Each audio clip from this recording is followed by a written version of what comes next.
پھر چیرے بھائی ورقا سے جو باتیں ہوئی تھیں وہ سب بیان کی اور کہا کہ وہ اب سے ملنا چاہتے ہیں۔ پھر اسی وقت وہ ایمان لے آئیں۔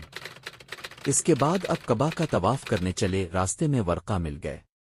دیکھتے ہی بولے، محمد آپ نے کیا دیکھا؟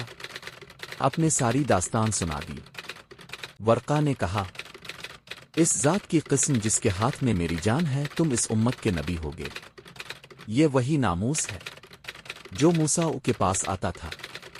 بھتیجے، نبی ہونے کا اعلان کرو گے تو لوگ جھٹلائیں گے، ہر طرح ستائیں گے، گھر سے بے گھر کر دیں گے، جنگ کرنے سے بھی نہ چوکیں گے۔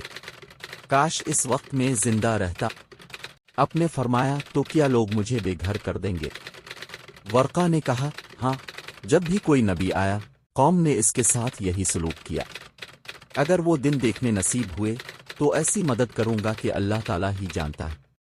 پھر سر مبارک کی طرف بڑھے اور بہت ہی شفقت سے بوسہ دیا۔ اس کے بعد پیارے نبی گھر لوٹ آئے، مگر اب بہت فکر مند اور اداس تھے۔ بار بار سوچتے، میرے کمزور کاندھوں پر نبوت کا بوجھ آ پڑا ہے، اس کا انجام کیا ہوگا؟ میں لوگوں کو کیسے بلاؤں؟ سیدھی راہ کیسے سمجھاؤں؟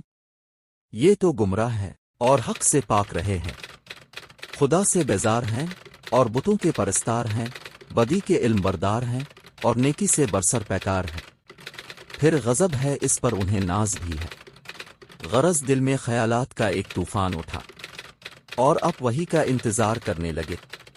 اب فرشتے کا انتظار تھا، اسی فرشتے کا جس کو اپ نے دیکھا تھا، جسے ورقا نے ناموس موسیٰ کہا تھا۔ ابھی یہ سلسلہ جاری ہے۔